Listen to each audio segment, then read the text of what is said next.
రాష్ట్ర ముఖ్యమంత్రి రేవంత్ రెడ్డి గారు గత అసెంబ్లీ ఎన్నికల సమయంలో ఏదైతే మా వికలాంగుల సమాజానికి ఇచ్చినటువంటి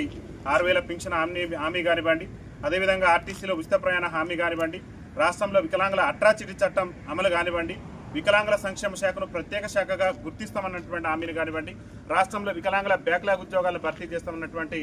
హామీలను నెరవేర్చాలని చెప్పేసి భారత వికలాంగుల కుల ప్రొటెక్షన్ సమితి ఆధ్వర్యంలో అతి త్వరలోనే ఏదైతే రాష్ట్ర ముఖ్యమంత్రి రేవంత్ రెడ్డి గారు చెప్పిండు, ఎన్నికల సమయంలో చెప్పిండు, మేము ఎప్పుడైతే అధికారంలోకి వస్తామో మేము అధికారంలోకి వచ్చినటువంటి మరుసటి నెల నుంచే ఈ రాష్ట్రంలో ఉన్నటువంటి వృద్ధులు కానీ, వితంతువులు కానీ, గీతా కార్మికులు కానీ, బీడీ కార్మికులు కానివ్వండి, అందరి పింఛన్లు కూడా మేము డబల్ చేస్తామని చెప్పేసి రేవంత్ రెడ్డి గారు మాయమాటలు చెప్పి మా వికలాంగుల సమాజాన్ని అటు వృద్ధులను, వితంతువులను, గీతా కార్మికులను, బీడీ కార్మికులు అన్ని వర్గాలను కూడా ఇవాళ మోసం చేసి దాదాపు రాష్ట్ర ముఖ్యమంత్రిగా బాధ్యతలు చేపట్టి ఇవాళ 2.5 ఏళ్ల పరిపాలన పూర్తయిన మా వికలాంగుల సమాజానికి ఇచ్చినటువంటి ఏ ఒక్క హామీని కూడా నెరవేర్చినటువంటి సందర్భంలో